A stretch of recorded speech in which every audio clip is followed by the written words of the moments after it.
Hey everybody, welcome back to another riveting installment of 90s Crime Talk with Stef, a tree branch of the Totally 90s podcast. I am Oh, one of your yeah. hosts. My name is Stef, and I'm here with the most beautiful bestie known to man, and her name is Neen. Hey, Neen. Oh, you're too kind. Takes one to know one. Hello there, Steph. How are you? I'm doing fantabuloso. How are you? How are your Oh, allergies? well, we are on a roll because I believe every episode we've recorded, the past like five of them, we've mentioned allergies. I know. And I got hit with the allergy monster and I Oh got a my horrible God. sinus infection. But you know what? It's my fault because, the area had like a heat wave Oh, and I yeah. planted, replanted, and a whole bunch of stuff I'm sure came out. I went swimming and then it was windy. Oh, All the yeah. things that are horrible for allergies. Yep. And yeah, I started sniffling on Sunday and I had a full on sinus attack. Oh, yeah, But nothing works. I'm so sorry, but you have that Phoebe Buffet sexy phlegm voice going on. So Oh, that's thank that's you. a plus, especially Uh, for a podcast. And also Zyrtec, if you're listening, can you sponsor us? please Thanks. do because I just started on Zyrtec Z. I mean D. Ooh. Ooh, what is Z, that? that would be funny if it was Z, but it's not. It's D. It's like a decongestant. So Oh when you're yeah. like me and you're this clogged up and you can't breathe out of either nostril, um, and your eyes feel like they're going to fly out of your face, you take D to take all the crap out. And, I must say, you know what? A decongestant, I'm just saying, if you ever have a really bad sinus infection, take a decongestant and it will help Okay. you breathe. It Oh. won't like it releases everything. It's like a fountain. Oh my It's like God. someone turned Okay. on, the sink. Okay, you know what? Our listeners, yes, we talk a lot about allergies, but that's a helpful tip. And yet another helpful tip from the sinus queen that is Neen. Oh, thank Thank you. you, But Neen. just really quick, do not take them every day because Oh, especially if you are on blood pressure medication, if you have diabetes, glaucoma, all these things, do not sorry. take it because it's not good for you. You're only supposed to take it like like when you have something like this. So, Okay. and like once or twice, but it's not an Okay. everyday thing. Tony's friend was taking it every day for like a year and he What the had like hell? chronic headaches. He had no clue that he couldn't oh hold oh. Okay, hold on, just stay there. Oh, Okay. he's screaming. Scooby-Doo-ba-ba-da, da-ba-da-ba-boo. 1 hour later. Back to the from our commercial break, folks. So that being said, don't take that decongestant every day. Thank you, Neen. You're welcome, because 'tis the season. But you just got back from a really, cute and quick Yeah. and very family-ish gathering, and I love it. Yes. So me and the angel trotted over to Calgary, Alberta, Canada, to visit her family, who her adorable parents are celebrating 50 years of marriage. So Oh, we went down there. It was lovely. It was so nice. God, that's amazing. I'm not a beer drinker, but damn, when I go to Canada, my father-in-law has introduced me to this amazing beer. It's called Pilsner, which I know is a type of beer, but the Why didn't I brand know is, you're going to say that? yeah, it And is. I don't do beer I don't ever. either. Neen, this beer is delicious. Real Like, is it yeah. like dark or light? No, it's light. It's like Stella, like Oh, love that. it. Yeah, Okay, so it see, was I'm down with so that. good. Man, the Stella was, I'm sorry, the Pilsner was flowing, the Crown Royal was poured. Uh, It was great, but the whole trip I had a freaking migraine because I get migraines, I get them regularly, but I get them in Canada. mhm. So yeah, Really? that So was you see a pleasant. pattern. Yes. And Oh, normally I'm prepared. Like I'm medicated the whole time, but we were the where the party was held, it was not it was like about 40 minutes away from Kara's parents' house, which is where we stay. And I left the pills there. oh no. Yeah. What a That was bummer. stupid. That was so stupid. But Uh, besides that, We had a great time. It was really nice. Oh, good. I'm Yeah. glad. I love it. Yeah. And I'm still amazed at the fact that Canada, to fly there from here is only 2.5 hours. Yeah. I'm lucky that the I don't get area that it, she's but I think from, that's great. yeah, because if we were flying to Toronto or anything else, it'd be like way longer.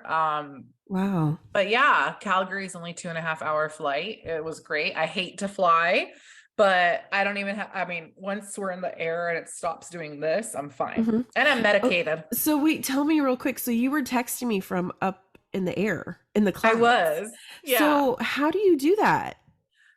Because we fly with United, I'm sure other airlines do this, but like we have Wi-Fi and we are in preferred seating or something that Angel gets from flying United so often. So Uh-huh. we get Wi-Fi there and we're able to message for free. I don't know how. Oh, wow. So on airplane mode, you could Yeah, still message?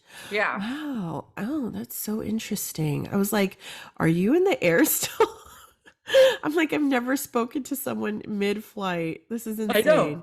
I know. I love Excuse it. me. Ooh, look at me yawning. Yes, I'm still catching up on my Z's from Yes. our whirlwind adventure, but Of it course. was Travel takes a lot out of a person. Doesn't even yeah, matter if it's a couple hours. for real, man. It's the airport too. It's like, ah, the bustle. But it was so fitting that we went to Calgary and on this particular weekend because today's case hails from Calgary, Alberta, Canada. And it was Amazing. just so cool because, okay, again, I apologize for getting excited over true crime cases, but it's just something that has always interested me. And that's where the excitement stems from. I promise you, I'm not a freak. I am not a serial killer. It's just something that it fascinates me and I want to learn more about. So Of course. so it was, I told my mother-in-law because first of all, my wife, so Angel brought this case to my attention because she knows that I research 90s true crime. And she mentioned this case and I was like, oh my God, this is perfect. So I just happened to ask my mother-in-law, do you remember this case? And she goes, oh yeah, we live about like 10 minutes away from where it took place. Now, Wow. Angel, so the house where my in-laws live, I think they bought it a year before Angel was born. So they were there when this was happening. Oh, how Okay. scary. And Angel remembers hearing about this and being scared of this case because let's see, she was 11, I think. So 1987 Wow. minus 1975. Yeah, oh, she was 12. So she was old enough to know what up. So without further Dang. ado, I want to tell you about the topic. So Uh-huh. I'm excited. today I'm going to be talking to you about the Hemlock Crescent Rapist. Sounds Wow. like a fairy tale of some sort. It does. But Like he should be lurking in a like swamp or something. yeah, right. And I feel like there should be, I don't know why shamrocks should be involved, but I picture Yeah, shamrocks. exactly. Like he comes out Hemlock, of the shamrock. meadow of Yeah. shamrocks or something. Exactly. So yeah, anyways, like I said, I mentioned it to my mother-in-law. She's like, I know exactly what you're talking about. We live 10 minutes away. Let's take you there. So they took me to Hemlock Crescent, which is a street and it's like a little community Uh-huh. of apartment buildings, kind of like Park Merced. Mm-hmm. Oh, So okay. that's what it looked like. And it hasn't changed much. I mean, I think the buildings have been modernized, but it's still the same concept. And I went to the block where it said the street is Hemlock and Crescent. Like it was just Oh, it was crazy. surreal. And I felt Yeah, like for such a real. tourist. Oh, But I it was love so it. cool. So we went, I got to see it and just kind of get a feel for it. And when I started doing my research, I couldn't find much using Google. I found a few Canadian articles, but I was like, uh-oh, how am I going to do this? Mm-hmm. Have no fear because my mother-in-law, you know, she used to be a teacher back in the day. So she put on her teaching hat and she was like, actually, you could probably access old newspapers via the Calgary Library, which she's a member of. And I was able to actually use archived newspapers to learn That is about so this cool. case, That is which so is now like, and then. I know. I felt like I was just looking at like if it was what is that thing called? Like film? Like I feel like Oh yeah, what are those called? They had them at like SF State. yes, yes, you know exactly Like what it is. starts with an A or like uh, they're like old Microfilms. yes, exactly. Yes. Uh-huh. So that's Yeah. exactly how I felt. And I really wish that I could have been like in a dusty Is it library. microfiche? What's it Maybe, but I feel microfilm? like I remember microfilm being something, but maybe micro some fiche is something Yeah. else, but, or part of it. But Mm-hmm. yeah, I just That's so cool. the only thing missing, I really wanted to have been in an old library smelling the stale books whilst researching this case. But I I love it. pretended. I pretended. So that's the case. So we're going to be talking about the Hemlock Crescent Rapist. And let's do a few trigger warnings for assault, sexual assault, and rape. And I will mention the trigger warning again when we get to the worst one. But yeah, so now you know what we're dealing with here. So Sounds good. this case is about 6 sexual assaults that all took place in the same neighborhood, same street of Hemlock Crescent, which, like I said, is located in Calgary, Alberta, the happiest little city. Like you feel like you're in a freaking Hallmark movie, Neen. I swear to God. Aw. It is so good for the soul to be in Calgary. Everyone is jolly, everyone's pleasant, everyone's saying hello to one another. There's no Aw. like you can't even fathom crime taking place in this city. Okay, so that's why this is so mind-blowing to me. And So I just anyways, have a real quick question about Calgary. yeah. One, they had the 1998 Winter Olympics there, which, you know me in the Olympics, so I'm just saying. So did I say 98? But I think it's supposed to be 88. But anyways, is it true, like you say it's like a Hallmark movie, but is it true because of the snow and how cold it is that like the stores, like they are linked at the top to where they like you could walk from store to store. On the um roof? yeah, like it's not on the roof, it's kind of like they're, I don't know, ask Kara when you have a I chance, will. because I heard somewhere like the way they made it, it's to where they're all linked somehow. There's like tunnels so you don't have to go through the street. Holy crap. Yeah. I'm gonna ask her the second we're done recording because that's so interesting. Yeah. Because yeah, this place is snowy.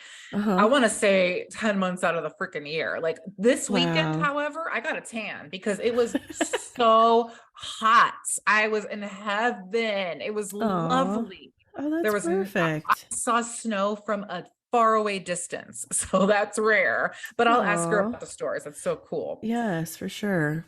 But yeah, so these assaults all took place in Calgary between 1987 and 1992. But the identity of the person committing these assaults wouldn't be discovered until December 2004, which I believe, if my math is mathing, is 17 years. 17 years. Okay. Wow. So it Now, went dormant for a while. yeah, it did go cold. That's not to say that the police didn't do everything possible to figure out who was Huh. doing this, which is more than we can say for some of the other stories that we've learned that we will cover, in our fair nation. Mm-hmm. Because yeah, it's frustrating, like our dispatch, like 911, like Right. we've learned of cases where like you call 911 and they're like, huh, and they hang up, or like Yes. the police are like, drop some clue and like they don't talk over here. It happens, people are Yeah, human. true. In this case, however, you could tell that the police did everything possible and tried to keep the case alive as much as they could. What was happening here was kind of what was happening in the Polly Klaas case and all the cases prior. DNA wasn't, and I think we're going to come across this a lot because we're Yeah. in the 90s still. So I think that's just going to be a pattern for our cases that we're going to talk about. So Mm-hmm. DNA analysis definitely was not in their favor. So Wow. that kind of explains all of it. So Uh, unfortunate. yeah. And I don't want to reveal the identity of the person until we get to the capture. So I'm going to refer to this person as, the assailant or the stranger. Okay. So let's go back in time just a little bit before the 90s, to 1987. So the neighborhood where Hemlock Crescent is located, it's about 22 acres of land with apartment buildings that people of all types resided in. So like families, students, single women, mostly low income, but all who mingled with one another, because like I said, Canada or Calgary is very friendly. Everyone knows everyone. Everyone's neighborly, like, oh my goodness. Like, for example, sorry, we're going to digress a second. My in-laws have a new neighbor and we like pulled into the garage on Saturday or whatever. And they're like, oh, there's the new neighbor. We haven't met him yet. Let's go introduce ourselves. What?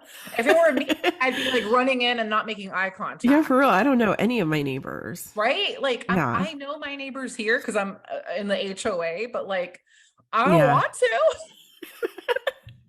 Exactly. No, I totally feel you because Tony knows our neighbors, and I'm like, I'm telling you, Neen, Tony is Canadian. You guys should retire in Canada because he would fit right in. It's like everyone's like, hey partner, how you doing? You want a pie? You want to come over for some tea? That's like my worst nightmare. Gosh, for real. Like all this small talk. Goodness. Nope. That's so cute though. It's adorable. And you know what? It's safe. It's very much like keeping up with the safety of the whole thing too, because that way, if God forbid something happens or if someone goes missing, your neighbor is likely to notice like, oh, I haven't seen so-and-so. Let's check. Exactly. Or if something's out of the ordinary, a weird person in the neighborhood. Exactly. So I think friendliness goes a long way. And in this case, and I also think it had a hand in, people just feeling safe in their own house, which is how they should feel. Back then, people were leaving their doors unlocked, windows unlocked during the night. I asked Angel, or I mentioned during the night. Angel. Oh yeah, during the night. I mentioned that to Angel, and Angel was like, "Oh yeah, we barely locked our door," and I was like, "Oh hell no," But it's very much like the Wonder Years, and again, everyone's friendly. No one's thinking that a freaking like serial killer or whoever is going to come in, because you just can't fathom that concept. Yeah, really. So that's how it was here in this community. So trusting. It is, exactly. And it was just a friendly and quiet place to live. One of the residents described the apartment complex, like all the buildings, as one big mansion because everyone knew everyone else and no one ever felt alone. Even the women, like there was a lot of single women that lived on their own in these apartment units. So yeah. That's so anyways, crazy. Because you never know how your neighbors, like they could be nice one minute and then have 10 multiple personalities. Exactly. I mean, that's how we were raised. Like, we sleep with our one eye open. Like, absolutely. But in 1987, in August to be exact, this peaceful little community would be disturbed, to say the least, when one night a stranger entered a floor level unit and attacked the woman living inside. So I couldn't find much about this first incident, except that his victim was a 21-year-old nanny living on her own. He tied her hands together and put something on her head to keep her from seeing his face. And he also hit her over the head several times with a beer bottle that he had found in her kitchen, like to sort of like keep her like, just be quiet. And that's pretty much all I found. Now, in June of 1988, almost a year later, a second assault took place and it pretty much mirrored the first. So an unknown man enters another ground level apartment just a few doors away from where the first victim lived. Okay. Via the window at 2:30 in the morning. 2:30 in the morning. Okay. So once again, this man tied the woman's hands together and covered her head with something to keep her from seeing his face. So real quick, the first one, did it say what it was in June? It was in August of 1987. So this second one was almost a year later in June Okay. of 1988. All right. And a couple of articles referenced another assault in 88, but I could not find anything about this incident. So I don't know if they just wanted to keep her like Right. hidden away, or if it didn't happen, if they got like the number of victims wrong, but I just wanted to mention it here. Okay. So 2 years later, on May 6th, 1989, another attack took place again at Hemlock Crescent.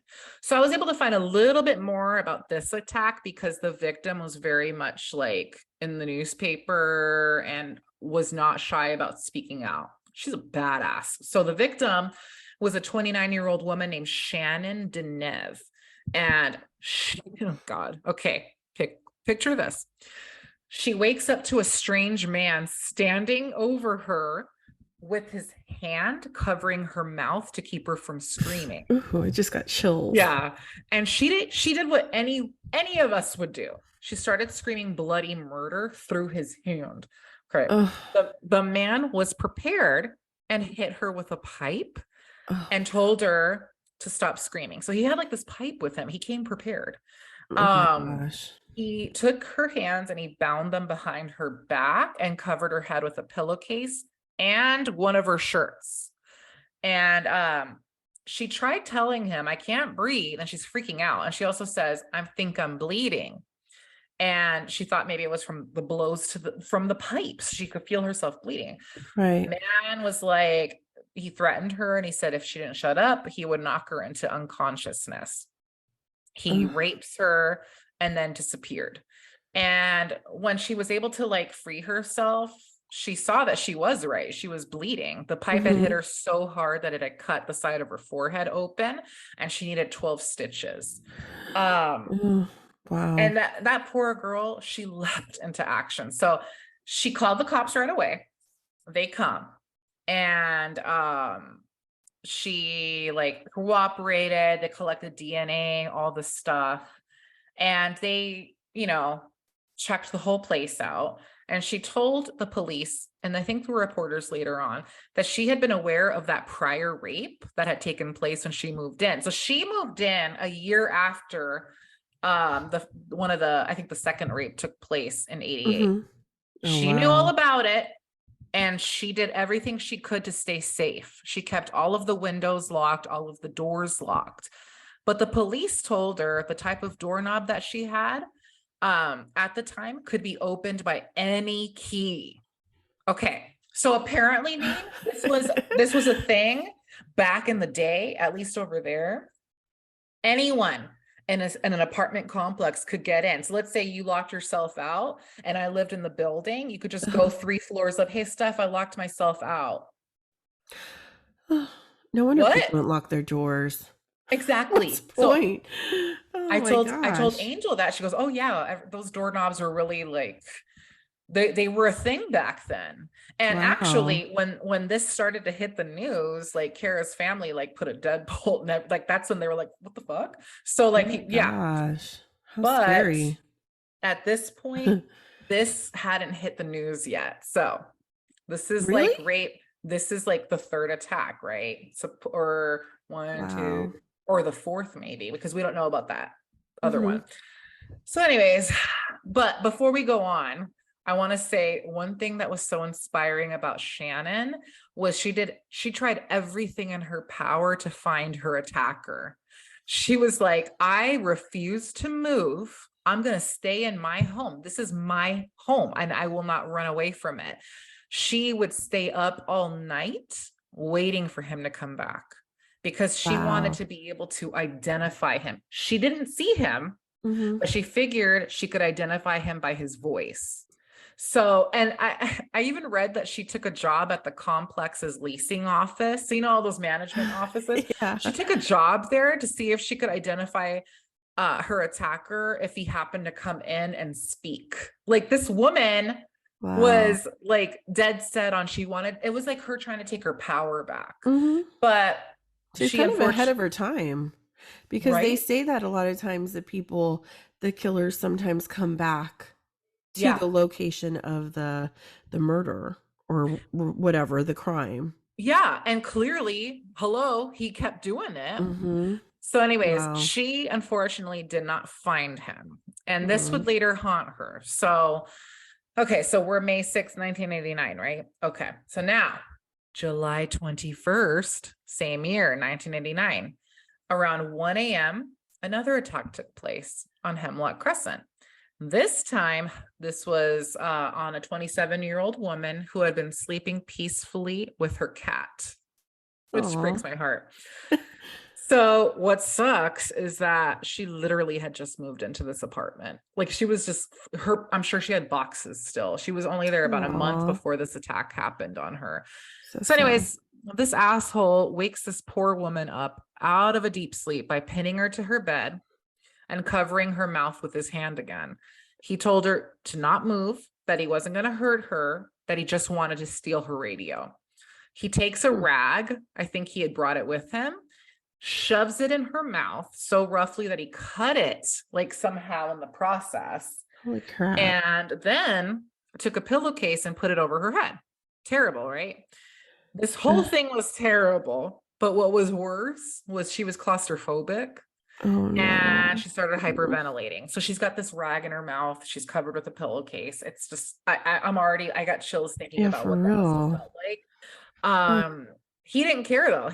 But he actually kind of veered from what he had done in the past. This time he turned on the lights. He turned on the lights in the bedroom, but her face was covered, right?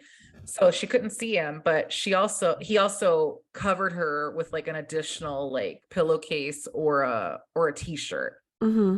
So this poor woman's like hyperventilating. He don't give a crap. Damn. He raped her twice. And before he left, he's told her he would be back. And as far as anyone knows, he did not come back. And he probably just told her that to terrify her. So Oh my goodness. you may be wondering, where's the police? Yeah, exactly. Where are they? Well, they were there and they were working on this case round the clock, but they did not disclose the existence of the rapist to the public until the summer of 89, around this time. Mm-hmm. And that's when they held a press conference to warn the peeps. They were like, okay, because now they see a pattern. They're like, there's 4 or 5 like rapes or attacks. Mm-hmm. They're all similar MOs. Let's take a quick recap, right? So all victims were single women in their 20s. Mm-hmm. Each attack took place in the victim's apartments. All of the apartments were on the ground level, and each attack took place between the hours of 12 and 4 a.m. So that's pretty cut and dry. That's like, okay, Yeah, we have a exactly. pattern here. We have a pattern Yeah. rapist. But despite like having a pattern and agreeing that this is probably a serial rapist, Mm-hmm. everyone was stumped because they had DNA, but it wasn't helpful because it was still in the early days. So they interviewed the witnesses, the victims. They interviewed neighbors, they took DNA samples, and they sent those samples off to be tested, and they just waited. They had to wait. What else could they do? Wow. So, yeah, for almost 2 years following that last brutal attack in July of 89, things kind of were quiet for a little bit, but not for the poor people living in this community. For real. They were living in exactly. They were just living in turmoil, especially the women. They were just kind of sitting around waiting, like, is he gonna come tonight? Yeah, exactly. Yeah, but he wasn't done. So May 30th, 1992, the most heinous of attacks to strike this neighborhood took place. So a major trigger warning for this one. On this particular night, a 13-year-old girl was babysitting for one of her neighbors in their basement apartment. So once the 9-year-old boy she was watching had fallen asleep, she took him to his room, put him to bed. She goes back to the living room and sits down on the couch, dozes off, right? Around 2 a.m, the attacker broke in and he was carrying a rag and a piece of wire. The teen she's asleep on the couch, doesn't realize she wasn't alone yet. Oh God. Oh my gosh. So the man took a pillowcase from one of the pillows he found. He woke the girl up and put the pillowcase on her head. He held it in place with his hands wrapped around her neck and threatened to choke her Ugh. if she fought him or screamed. He told the girl he wasn't going to hurt her. He was just going to rob the apartment. But of course, we know that was a lie. He took the wire, he bound her hands behind her back, but this time he does something completely different. He leads her out of the apartment and takes her to a nearby golf course. And it was like within walking distance. And I saw the golf course. Ooh. He threw her to the ground on her back, told her he would No. not rape her if she was quiet, but she started to cry. You know, he starts fondling her and he takes her pants off. He told her to shut up, hit her in the face, and he began to rape her. Mm. When he was done assaulting her, he loosened her wrists and ran off and left the girl there, terrified. Like, oh my God. Like, Just real quick, did she see his face? no. Oh. He had left her there with like a pillow, like he kept that pillowcase on her face the entire time. No one saw his face. So that was his the signature. Yeah. Wow. So the pillow, it seemed like the pillowcase was always the stamp. Mm-hmm. So what sucks? Okay, so the 9-year-old boy, right? Mm-hmm. Mom. I had to close my window. I got scared. I know, I'm scared too because the blinds are open. So like the mom of the 9-year-old boy was probably the target. So she was 29. And how is, you know what, like he had like a type. He probably thought, you know, like, and later on we find out that he's like, oh my God, he had no idea she was 13, supposedly. Ugh. But anyways, after this May 92 incident, the attacks stopped. The police, they continued their investigation as best they could, but the case eventually went cold until December 2004. I'm sorry, how many years is that? Yeah. Wow. Yeah. So DNA was like ding, ding, ding, ding, ding, ding, ding, ding. Right? It's come a long way. Yeah. So apparently the cops had a list of suspects that were like almost 200 of them on their list. DNA matched to a 61-year-old handyman by the name of Emil Joseph Cromwell. Emil had been placed on this list after he was pulled over by police because they were conducting like some sort of surveillance in the area after one of the assaults. So they were just there. And I guess they were just taking random samples. I don't know what. He gave his DNA voluntarily, and it would be matched years later to the DNA already on file. He, rather than go to like this whole ass trial, he ended up pleading guilty to all sexual assaults and the break-ins. Now that we have a name, let's talk just a little bit about Emil and what the public learned about him. Oof. Okay. So this man was no stranger or newbie when it came to violence against women. He was extremely violent towards his first wife, whom he married in March 1970, and he even threatened to kill her. Yeah, he was a peach. Oh, lovely. And after the birth of their son in 75, they divorced. One thing to note, are you ready for this one? Hold on to your hats. After they married in 71, they moved to an apartment in Hemlock Crescent. No, seriously? Yes. Dang, too close for comfort. Right? So he was just stalking his victims. Yep. So they moved. Oh, this is before all the rapes took place. So this was in the 70s that they lived there. So after his marriage ends, he remarries very shortly after the first marriage ended. He was extremely abusive to his second wife, whom he had 2 kids with. On top of being physically abusive, he also threatened to kill her and, quote, would not rest until she was dead. He also told his wife that if she tried to seek financial support from him, he would, quote, blow the children away in order to see her suffer. This marriage would end in divorce in 1981. Oh my gosh. I should also note that after their split, Emil broke into his ex-wife's home and punched her in the face while she slept. Yeah. Wow. He got a permanent restraining order against him following this attack. Like, what? I'm sorry. This asshole is like I don't even know what to call him, but yeah. So he would later remarry a third time. Holy crap. And have 2 more kids with his third wife. He ended up becoming a handyman, and his family was really well respected and beloved in their community. This time, there were no reports, as far as I could tell, of abuse in this marriage. And I could not find when he married his third wife, but it was reported that all of the rapes he committed took place during this third marriage. Okay, you're probably wondering, what led him to do all this? And he has an answer for you, Neve. I was going to say, please tell me he has an answer. Yeah. First of all, he blames his upbringing and stated that his childhood was, quote, pretty terrible. Okay, hold on. Let me go get my little violin. Yeah, I'm get the sick violin. of this crap. I know. Stop being victims. I know. Get the violin. I'll get the harp, and we'll meet in the middle. Thank you.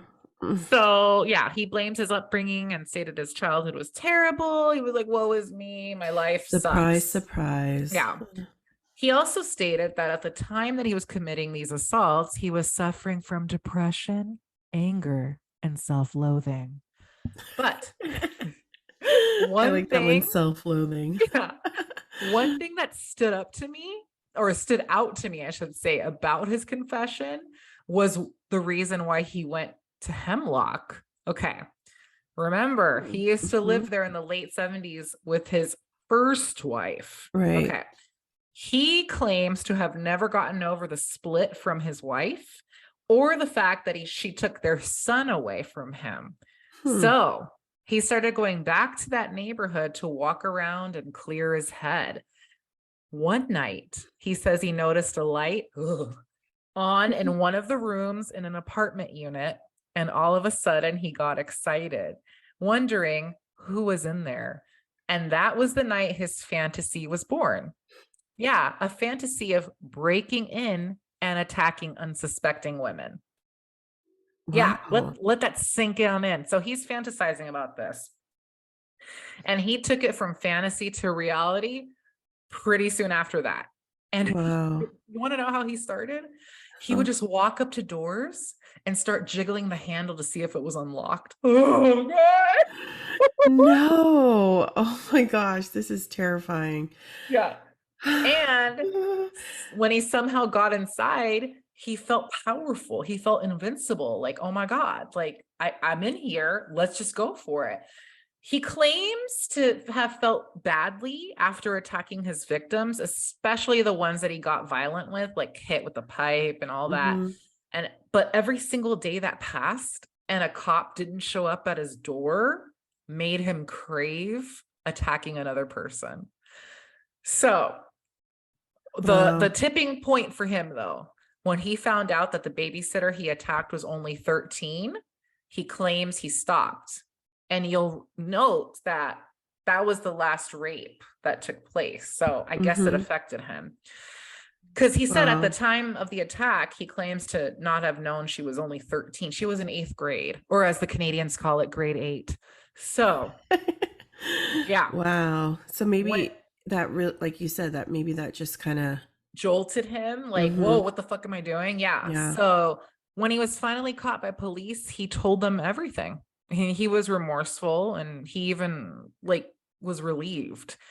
He asked that he be allowed to tell his wife himself, which they allowed him to do.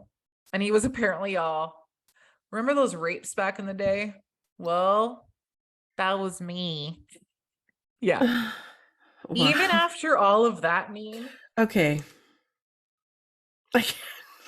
I know where you're going with this. I swear. Okay, go. His wife stood by his side. Idiot. Yeah. Went to his hearing and visited him in jail, where he did not have it easy. He was picked on. People threw shit at him, called him names, yada, yada. Yeah. I'm sorry. If you know that your spouse is guilty, like they've confessed this to you, and you forgive them, your ass should be thrown in there with them. I agree. I don't know. Maybe she felt like, because we don't know if any abuse took place in this third marriage. I don't know if he had a turning point, but because look, he How started old was he at that point? When he was arrested, he was 61. Wow. Okay. And also during this marriage, when he started attacking women, Maybe he was Mm, trying to withhold abusing his wife in some weird yeah, way. that's true. Yeah. And Huh. she just couldn't believe her sweet husband was capable of doing this and just kind of stood by his side. I have no idea. I can't believe him. She even visited him in jail. She went to his sentencing hearing. She was there every step of the way. Interesting. Wow. That's Yeah. so like when he okay, so when he had gone back to that apartment building and he saw the light, right? And that's what evoked all this. That wasn't the apartment where him and his first wife were, right? It nothing like that. Like it was just some random person and then he had this like fantasy in his head of doing that and Wait, do you mean like when he went back to Hemlock? Cause so he and his first wife lived in those complexes, but Mhm. the apartment that he just happened to see the light on, it wasn't the one where he used to Right. live. So At it was just least, random. yeah, or at least if it was, they didn't mention that anywhere. It was just like he saw a light on in the unit. Interesting. That's And so he was like, weird. huh, I know. Like he went back. Like, Yeah. like not even like going back to because he was abusive towards his second wife. His second Mhm. wife and him, as far as I could tell, did not live in Hemlock. So why not go walk over there? And like, why the first one? I mean, he claims because his son was taken away, but I'm not finding anything about his kids he had with his second wife. Where are they? Yeah, that's so strange. Gosh. Yeah. But Crazy. yeah, so she was wifey was by his side. And the four of his victims actually went to the sentencing hearing, and not once did he look at them. So he claimed to feel remorseful. I read another article that said he wanted to apologize to them, and he did. He did, but it wasn't really heartfelt. He just kind of was like, I'm sorry. The victims were reported to have been all sitting together, holding hands, just supporting one another while they waited for the sentencing to be given. I mean, even the 13-year-old, I think at the time of the hearing, she was 26, married with a baby, Mhm. was Wow. there. And Did Shannon the was girl there. Shannon? Yeah, Okay. Shannon was there. They were all there together. He just sat there. He didn't look at them. He stared at his hands. He didn't show much emotion. The judge actually gave him a lighter sentence than he deserved because he pled guilty and had also voluntarily started counseling. I guess because of that whole, Mhm. like, he didn't know that he had hurt a 13-year-old. He was Mhm. also given credit for a year served while he was waiting for the sentencing trial to start. So in Mhm. total, Emil served 14 years with his statutory release scheduled for April 2018. Mhm. I Googled, I looked, I searched. I couldn't find solid confirmation anywhere that he had actually been released, but I think he has been released. And he's also supposed to be monitored by a parole officer until 2025. And today he's approximately 80 years old. So the Wow. victims, they were okay with the sentence. I think mostly because they finally had closure. I mean, Yeah. look how long it took for DNA to link Emil to the rapes. Mhm. But oh my God, did they struggle following their attacks, especially not knowing like who the hell did this and if he was coming Mhm. back for them. Two of the women attempted suicide. Another woman can't bear to have anyone touch or go near her neck without having a panic attack. I think one of them like feels comfortable only sleeping on the floor at night, just being able to like, yeah, it's just comforting for her to be on the floor. And then one of the victims was a leukemia survivor. So like she had already been Aw. dealt a blow.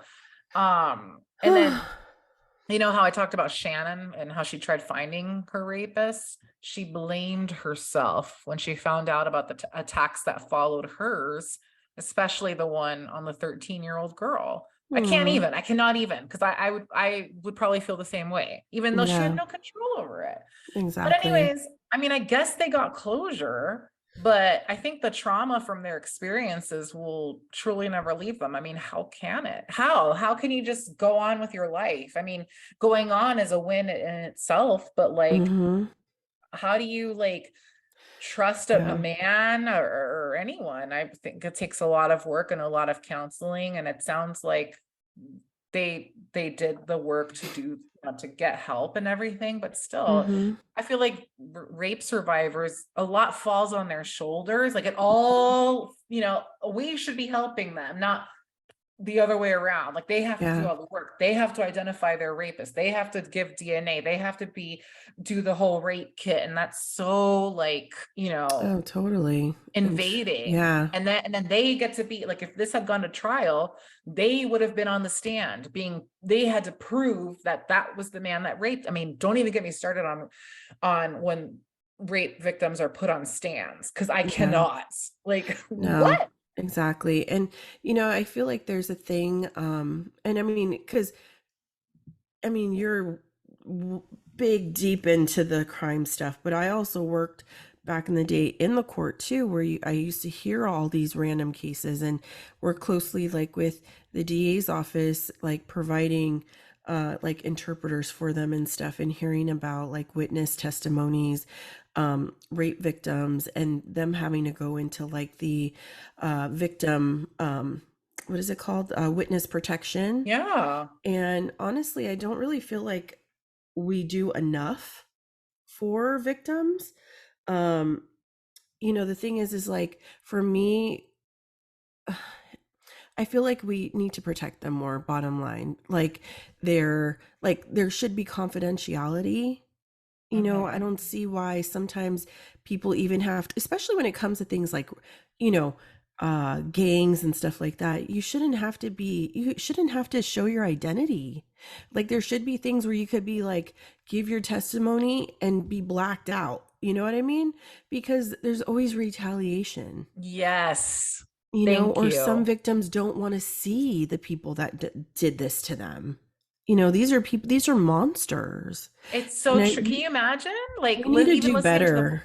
I agree. And it's like we're in 2023 and we're still putting the burden on the victims. Yeah, and it has to change, because and I'm Yeah. surprised, like as a society, and how people are nowadays being so sensitive or so aware of certain things. Like I feel like these are things we should really look into, because I mean, really, like you said, you don't get closure obviously until someone's caught, but also it may end for the actual criminal that did this, but it's still a long journey for the people that were affected by these things after they, like you said, may never get over it Hmm.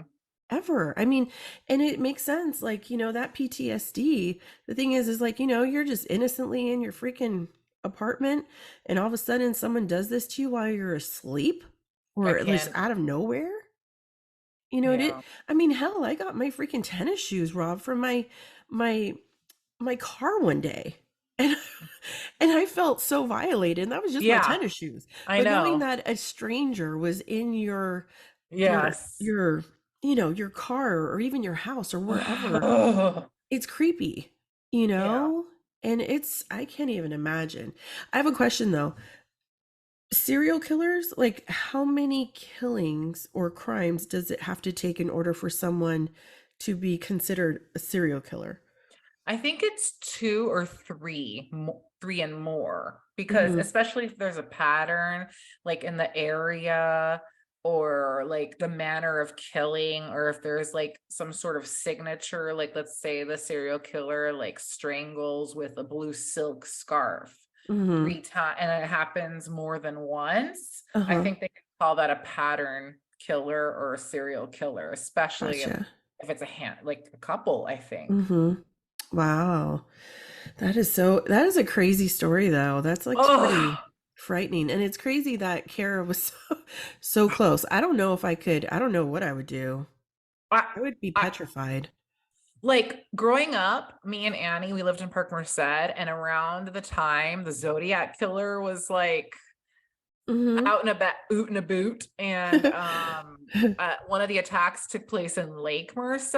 Like Our shit was locked. Like our doors and our That's so funny. I don't remember any of that. I mean, I know about it now because I'm older, but I had no clue about yeah. any of that stuff and that because that would have scared the crap out of me. Right? I mean, I feel Ugh. like our parents grew up in a time where they could have their doors unlocked. Like I feel like the 60s and 70s, like Mm-hmm. that was the vibe. So I can see how that, and then Canada, like everyone's so friendly and everyone knows each other. Like that's Mm-hmm. probably the norm. Yeah, it's But that like, small town mentality, yes, you know? yeah. But like in the 80s, I remember like lots of kidnappings and like Mm-hmm. stuff like that. So then that's when the doors started being locked.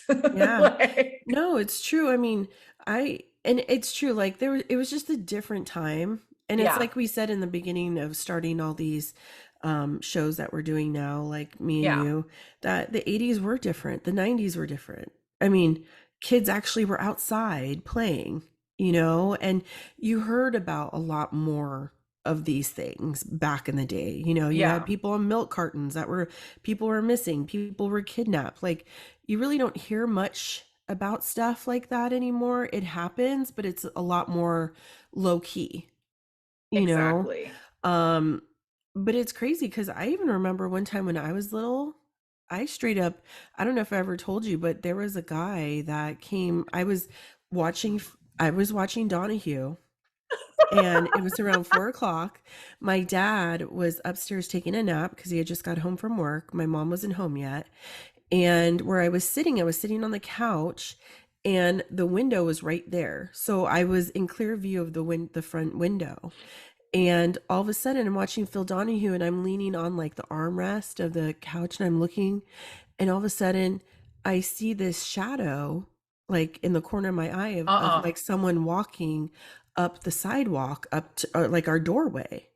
And all of a sudden I hear and I'm I'm like scared. No, hold on. I want Angel to come downstairs. and I go, oh my gosh, right? Because I knew that they had seen me in the window. And Uh, so I run upstairs real quick, right? And I could hear the person at the door and they're like, open the door. And I'm like, no, I'm not going to open. I'm like, who is it? Like that, right? And I'm only maybe 8.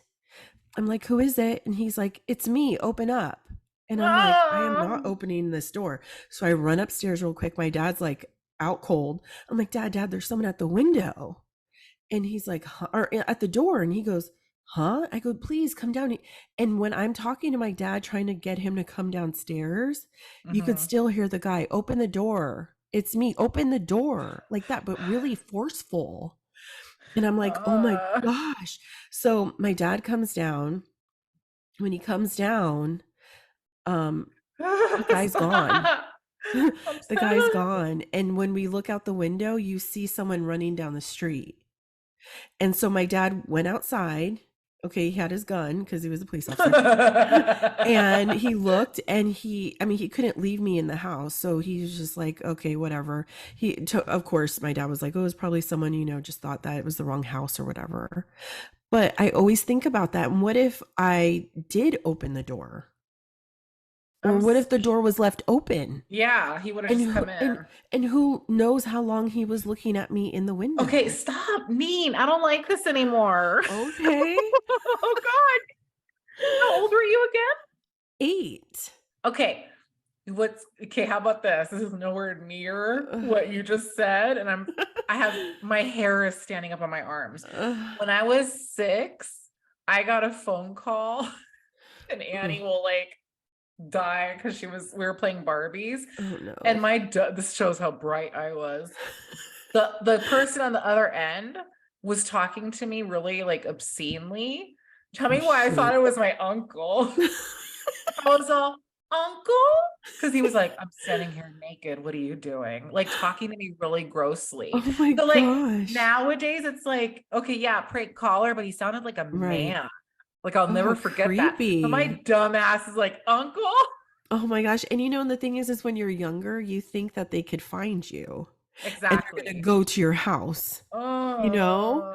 I Oh. just I can't even imagine. I really can't. And just and that's the thing is like these poor girls, like they were just they were just victims of his own issues Ugh. that he had, Yes. you know? Precisely. And that's so sad Precisely. because it didn't have to be that way if he actually got help. Uh, yeah. No, you're so right. Because yes, because if we travel back all the way back to his childhood, maybe even his first wife, second wife, they Mhm. could have all been spared. Wow, it Yeah. goes back to that whole product of your upbringing. Yeah. And I think I have a feeling that he truly loved that first First wife, wife. Mhm. and he probably beat himself up for being such an ass to her or Yeah. whatever had transpired. And then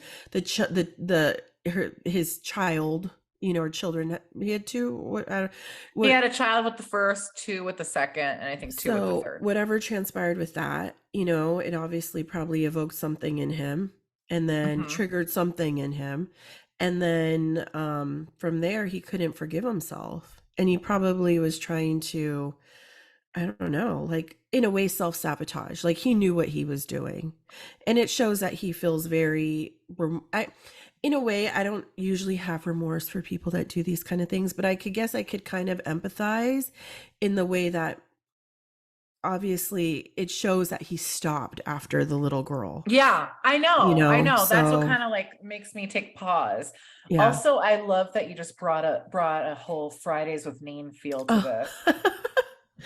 Thank you very much. I mean, because like I don't want to say, killers have feelings too, but the thing is that it's and here I'm the first one to say don't be a victim, but Mhm. it is sad, like, and I think this really does put a spotlight on mental health and the fact that if you see that your child or children are disturbed in any way, try and get them help, or even a loved one. Mhm. Okay, like if you see that your brother, you see that your sister, you see that your husband, wife, whomever is struggling with someone, encourage them to get help, Here, because here. it can go bad. Mhm. We've known people that have, been through something traumatic and it's really set, threw them off the deep end. Oh You yeah, know? I mean, definitely. and it could be little things that could trigger really big outcomes. Very well put, Neen. Very, very well Thank you. put. Thank you. Fridays with Neen, y'all. Fridays with Neen has married Tune in next 90s week. crime time. I love it. Oh, gosh. You know Um, what? But I love this. And I love the fact that you brought part of Canada with you with this story. And I love yeah. the fact that you were like going through the library, looking at all the like old like relics. Oh my I'm God, it was imagining so you cool. like in a room, like kind of like Yes. a dark room, but it's, kind of like brownish, like vintage Yes. looking. Tan tables Yes, and then the green exactly. lamps. Yes, totally. And like these big books, and you're like lifting the pages and like Uh-huh. dust is coming Dust. up, Yep. Yep. Yep. Yes. Precisely. That's what I was Uh, imagining and the and whole Kara's in time. the back looking through like what were those called? Microfilm. No, not those, but the ones where like it's the Oh drawer with all the yeah. little The card, the little yeah, card what is the catalog. card catalog? Oh, Neen, Yes. remember when you would check out a book from a library and they would stamp with the rubber stamp the due date? Okay, stop it. You know what Oh, else I loved is the plastic film they would have oh yeah. that would cover the Oh, book. oh, my And when your ears. teachers would get the book, okay, and I'm just going to demonstrate, and they're reading the book, right, and it has the plastic thing over it, and they're like this, but they would Oh. hold their fingers a certain way, and like some of your teachers would do this, and they'd be like, oh, my lips are chapped, and they're going to be like this, and then Oh, they'd put their chapstick on, and then they'd oh, be reading, and they'd be like oh my God. Oh my God. this. Stop it. This is why we have a Okay. YouTube right there. Okay. And then but you would hear the crinkling of the Uh-huh, the plastic. crinkle. And then Oh. they would get this, and they'd be like this, and they'd be struggling to get the page, and you're just like, oh, like it's Uh-huh. such, and I you're would like, oh fall my off God. my chair every Yes. time. I love that you and I have a thing with ASMR. I know. It is, and it's glorious. You just took it there, and I was in that room watching. So thank you for that. And Okay. we needed that after that heavy ass story. So The listeners and I would like to thank you. And if you're not on YouTube, get on YouTube and watch her do that because that was epic. I'm sorry, because if you're a baby of the 90s, Oh, everybody experienced that with either their kindergarten or first grade teacher or your oh, preschool one, because that's how all the teachers were doing with those oh, dang books. and I their lip love those gloss freaking with the plastic. ring finger. Yes, and God. their glasses on it. All I needed Oh, was like big, oversized, like brown stop it. glasses. Oh, with my hair in a Oh, headband or something. oh, Oh, gosh. oh my Mm-mm-mm. God. We're just gonna end it on that note. We're gonna Yeah. end it right there because that was stunning. Oh, That was thank you. stunning. Thank you. That was the Hemlock Crescent Rapist featuring ASMR activity from the one and only Neen. Thank you. But bravo, Stephanie. Bravo. Thank you, Neen. I love shit and chatting with you about all things Likewise. crime. And yes, like she said, tune in next Friday for another invigorating episode of Fridays with Neen. You know it, and you never know. Maybe I'll do a little ASMR. Oh my God. Oh, wait. Can I request that you do like a piece of paper on the wooden table and get a pencil and write? Oh, absolutely. Let's do All it. right, We should, maybe I'll incorporate that with Fridays with Neen, a little ASMR to start, Oh, or end it with. You never know. okay. You're gonna have to like someone have to shake me out of my coma, my ASMR coma, because that'll totally do me in. I just want to ask you real quick. When you Yeah. used to go to Walgreens or a store, Kmart, whatever, Yeah. and you went to the cashier, Oh, were you ever like enamored by the cashiers and they had the long are you hot kidding me? pink nail, Hot the pink? nails? And then back in Yes. the day, how they would do the checks and they make the Oh, the pen. T, and then Yeah. they would put the, and then the way they would write. What are you doing to me? I know. Are you trying to it's get me just, pregnant right now? What are you doing? I That is like the don't know. best. It's Are just you gonna bring up amazing. walking on gravel next? My Oh, God. stop it. Or cobblestone, Oh, the horses. oh my God, the hooves. Okay. Yes. But anyways, that being said, Wow, that was like a oh, palate cleanser. Thank you, yeah. Neen. Oh, you're welcome. Now you could sleep well. Everyone, that was Neen. Oh, you're amazing. And this has been another episode of 90s Crime Talk with Stef. Thank you so much for tuning in. And if you have a case from the 90s that is true crime, holler at your girl. All right. Till Oh, next yeah. time, Neen. Thank you so much. Thank you, thank you, thank you. I had a blast with you. Thought you had a blast too. She's over here like, what up? Toti. She misses her Thea. And until next time, Oh, yeah. catch you on the flip side. Peace out, buddy. Woo, woo. So glad we have YouTube.